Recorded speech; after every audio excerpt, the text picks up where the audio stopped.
Ciao everybody, Caterina here. Welcome to my home. Like I said, I spend every single New Year's with my beautiful parents. However, I did plan for this weekend to have a New Year's Day lunch up north at our cottage with a few dear friends. And one of the wonderful recipes that I'm going to be preparing is Chianti Tortelli. Of course, I was in the kitchen with him preparing this wonderful dish, and I'm going to share it with you. Now let's get started.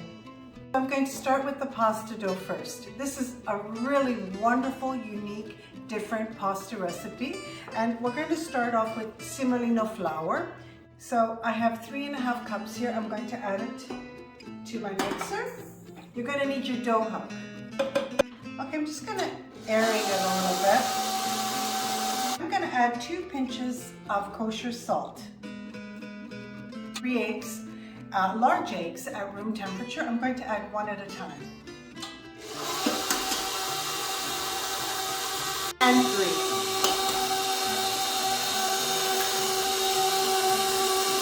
So here's the star of our show, Chianti. And what I'm going to do is I'm going to start with 2 cups of Chianti. But initially, I'm just going to add 1.5 cups. I'm going to check the dough, and if I need more, I'll add more. Okay, I'm going to start adding it very slowly.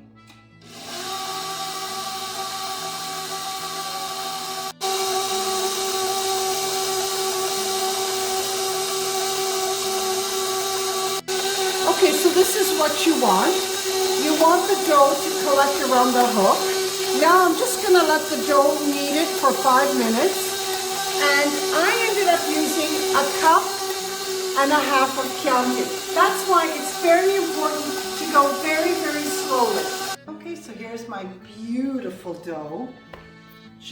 I put some semolina flour down.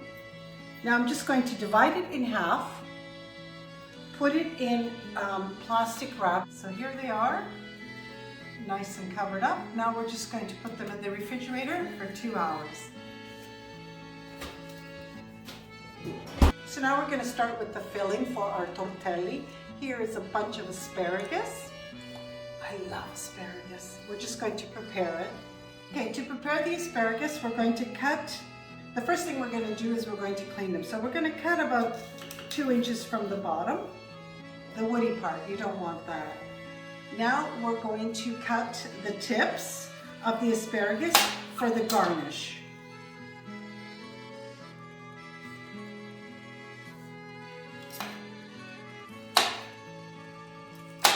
Okay, now that the asparagus tips are ready for the garnish, now we're going to start with the filling. Here are the asparagus. I'm going to cut them about 1/2 inch for the filling.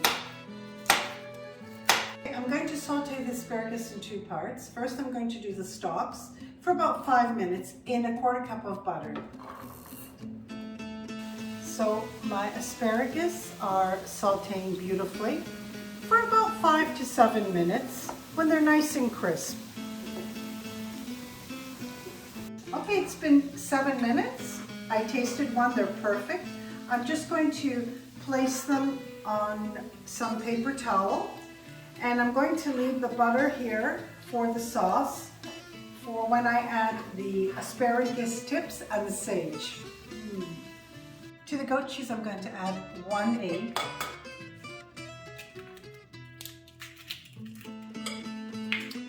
And I'm just going to combine it really well. I'm going to add 2 dashes of black pepper. We're not going to add any salt, because the goat cheese is very salty. Now I'm adding the cooled asparagus stalks.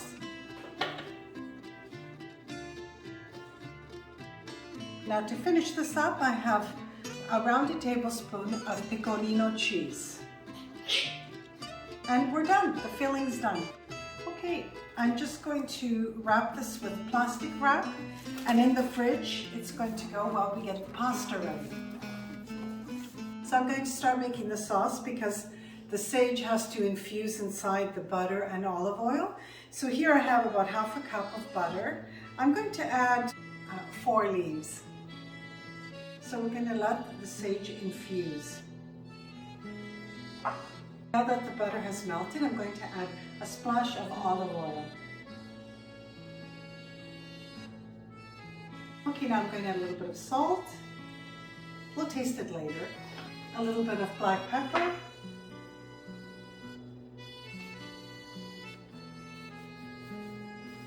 And if you like, now would be a good time to add some chili pepper or hot pepper if you like.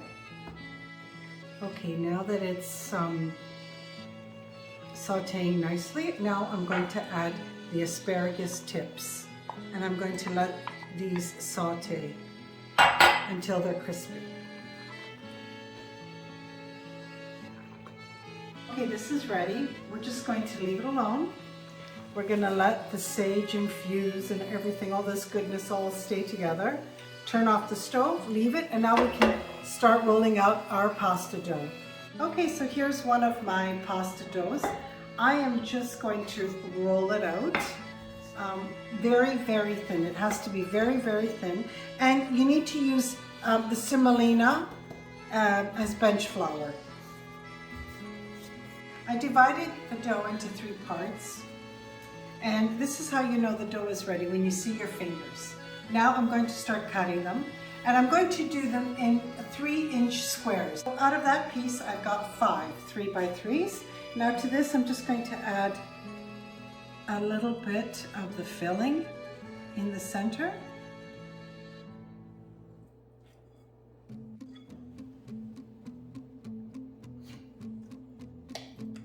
This is a little bit of work. This is definitely a Saturday job, but it's well worth it, and you'll have enough for a couple of days. Now we're going to fold them. So we put it in a triangle like this. We're going to squeeze down the ends. Trust me when I tell you it's worth the work. Now we're going to pinch facing up these 2 together, and there is your tortelli. Perfect.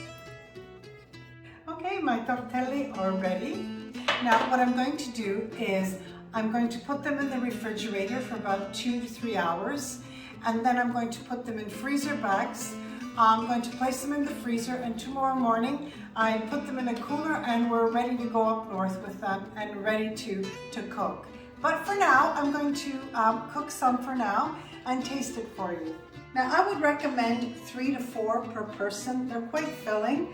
Of course you can serve more, but for today I'm just going to cook 10.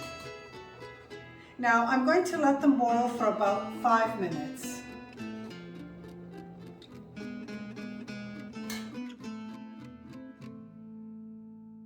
While my tortelli are boiling, I'm heating up the sauce. Oh my gosh, if you could only smell the sage, the olive oil, the butter, the spirit. Oh, it smells so good. What I'm going to do now is I'm going to discard the sage.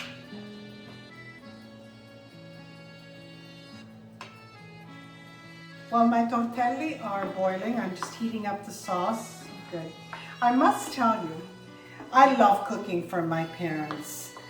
They say I cook fancy food. Anyway, I did prepare this for them one time.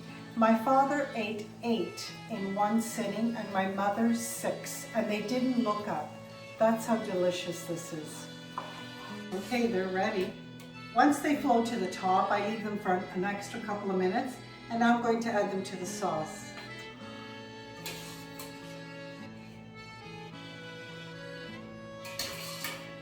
Just going to let it saute in here for 1 minute. Look how beautiful.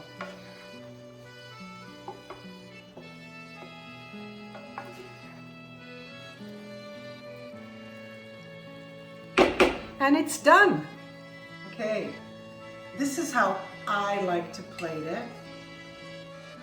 Okay, this wonderful sauce. Beautiful. I'm going to put a little bit of Parmigiano Reggiano, and I'm going to taste it for you. Oh my gosh. There are no words. So good. I want to thank you so much for joining me today. I'd like again to wish you all a happy new year, and it's Caterina from my home to yours.